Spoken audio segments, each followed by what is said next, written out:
వనస్థలిపురం సోదర సోదరీమణులందరికీ విజ్ఞప్తి. ఈ నెల 10వ తారీఖున శ్రీ చేపూరి శంకరయ్య గారి మదర్ తెరీసా చారిటబుల్ ట్రస్ట్ ఆధ్వర్యంలో నిర్వహిస్తున్నటువంటి ఈ బ్లడ్ డొనేషన్ క్యాంపుకి అందరూ విచ్చేసి మీ యొక్క గొప్ప హృదయాన్ని చాటుకొని రక్తదానం చేయండి, ప్రాణదాతలు కండి. అందరికీ నమస్కారం. ప్రజెంట్ సెల్ఫ్ ఫైనాన్స్ కాలనీలో పాటలో ఉన్నాము. మెగా రక్తదాన శిబిరం మదర్ తెరీసా చారిటబుల్ సొసైటీ ఆధ్వర్యంలో 10వ తారీఖు గురువారం ఉదయం 9 గంటల నుంచి 4 గంటలు జరుగుతుంది. ప్రతి ఒక్కరూ పెద్ద ఎత్తున ఈ యొక్క రక్తదాన శిబిరానికి పాల్గొని రక్తదానం చేయాలి, ప్రాణదాతలు కావాలని చెప్పేసి భారతదేశంలో రోజుకు తలసేమ బాధితులు 12,000 మంది చనిపోతారు.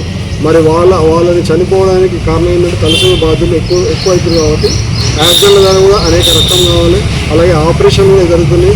హాస్పిటల్లో రక్తంలో చనిపోయి చాలామంది. కావున ఎంతోమంది మరణిస్తారు. కాబట్టి మీరందరూ కలిసికట్టుగా ముందుకు వచ్చి ఈ యొక్క బిఎన్ఎడ్ డివిజన్లో ఇక్కడనే పక్కన ఉన్న self finance colony residential association దాంట్లో మన ఒక ప్రోగ్రాం జరగబోతుంది.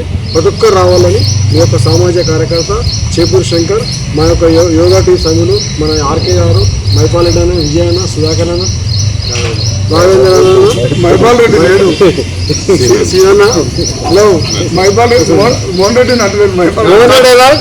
అప్కమింగ్ తాజా కమ్